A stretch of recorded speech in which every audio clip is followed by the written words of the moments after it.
Hey folks, welcome to my YouTube channel. In this video, I'm going to show you how you can take code from your local editor, say VS Code, and quickly deploy it to a Kubernetes cluster or maybe a Docker Swarm. So we'll be going step by step to the entire process so you'll understand how you can make small changes to your code and see those reflected on your Kubernetes cluster. This will help you in debugging your application and finding out if any new features that you implement are working the way they should. So yeah, there'll be 3 steps and we're going through each of them. So let's look at your screen right now. The first is setting up the GitHub workflow. So we'll look at GitHub Actions and we'll see how we can leverage them into building a workflow that can push an image to the registry of your choice. The second is setting up the cluster. This is the cluster which you want. Maybe it's a Kubernetes cluster or maybe Docker Swarm, any environment that you want to deploy an application to. So how do you set this up and how do you configure it? And the third one is the one which will see the entire thing in action, like we'll push the code and we'll see if our workflows run or not. So that is the third part. So let's suppose you have an application that you want to run on a Kubernetes cluster or any other orchestration platform for that matter. I'm going to use an application, a project which I've built in the past. And if you look at the architecture here, you'll see that health, the name of my application, has to run on every other node, like all nodes of a cluster, right? So how do I go about achieving that? First, I'll show you the code editor. Like this is the place where I'm going to edit all my files. And if you take a look, you'll see it's just a Go application. There's nothing much special going on here. So what I want to achieve is that any changes which I make in this local editor should be reflected in the pod which I'm going to deploy on a Kubernetes cluster, right? So that is the end goal which I have here. So what is the quickest way of doing that? So first we need to complete a few steps before we can achieve that. And the first one of those is building a Docker file. Now, as you know, if you want to deploy your application as a container, building a Docker file is really a very basic step which you have to complete first. So containerization is the first step in this case. If you look at my Docker file, you'll see that it's just how you usually build Go containers. So first I'm going into my directories, I'm building my application, building the Go application which I have. And then once the binary is ready, I'm going to start a new stage, a new image, which doesn't have any of the other above mentioned all of these different code. For example, in the first image which I'm going to build, I'm going to take all of my repository code into that image, and then I'm going to build my binary.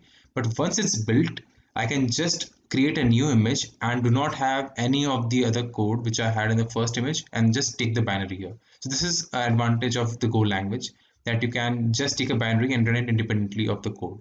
That is why mostly Go applications are favored when it comes to building containerized applications.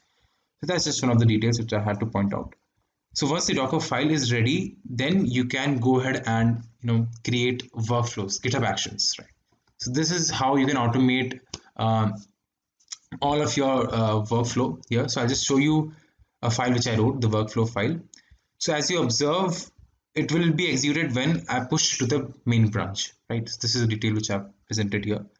And it uses 2 actions. Now, if you notice, both of these actions, I've not written them on my own. I'm just using them from other guys. So this is what you can always do. You can browse the actions repository and you'll see that there is almost every purpose that you have, you'll see there's an action already built for that. So you don't have to write actions on your own in most cases, at least.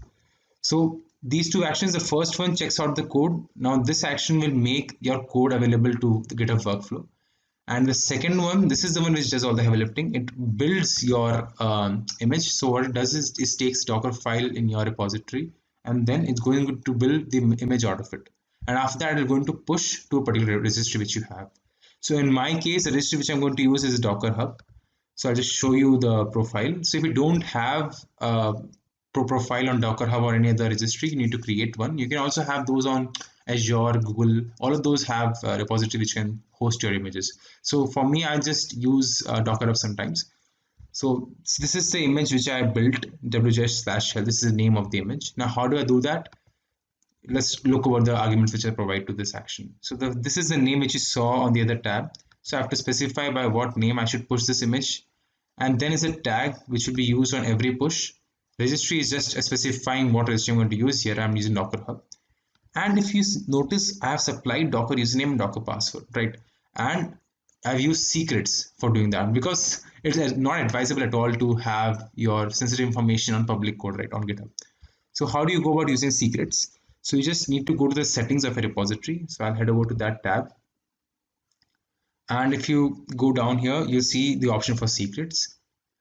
You can add new secrets here, and scrolling down, you can see that these are both the secrets that you saw on the last page, and I can use them in my workflows directly. So this is a really handy way of doing it. So far we have created a Docker file and we have set up a workflow which will run when we push something to the repository. All right, so now you have an image on Docker Hub similar to this one. So what the steps which remain right now is setting up a Kubernetes cluster or any other cluster which you want, and then configuring it to pull this image from Docker Hub. Now in the next steps, we'll see how that is done.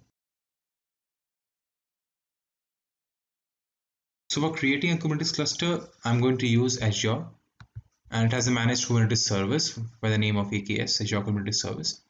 You'll see that I already created a demo cluster here.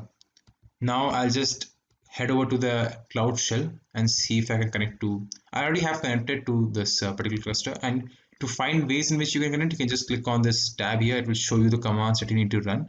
So basically what it does is it takes the credentials from your cluster and it configures your Cloud Shell to connect to the instance there on Kubernetes, right? So I just confirm whether I have actually connected to this, to my Kubernetes cluster.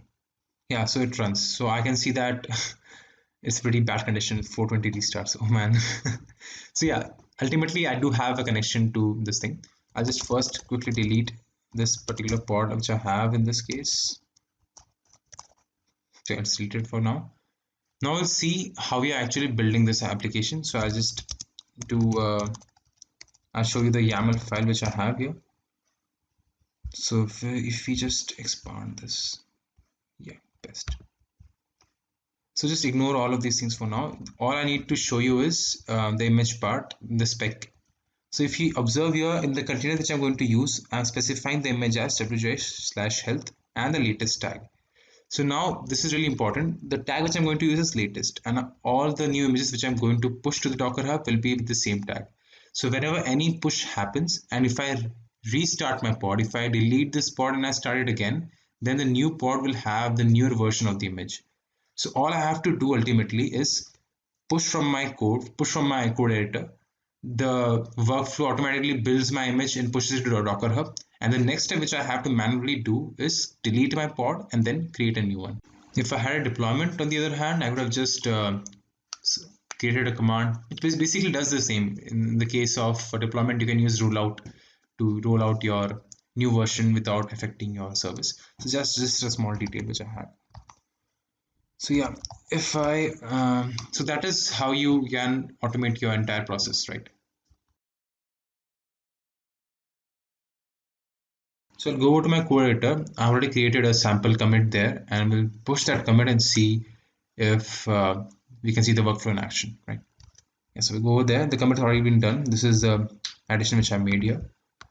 Now I'll just push it. I'll just push it to my origin. And we'll see if we can get the workflow working. Yeah, so let's go over to and if I click on it and we'll see more details about it. Click on the build option here or not. Yeah, so you can, as you can see, these are the steps which I do have. First is checkout, and the second is the build workflow which has been queued. Now we'll just wait for it to run. I'll just expand it, and you can see those steps which are being shown on your screen. Like all of those Docker lines which I wrote in the Docker file will be showed here. So it keeps on building those images, and ultimately it'll show that it has pushed it to the Docker Hub. Like we'll wait for that signal. So yeah, it sees it pushed. I'll just go over to my Docker Hub, and when we refresh this thing, yeah, so there you go. I updated a few seconds ago. So this is the new image here. So ultimately, this is how we achieve this entire automation.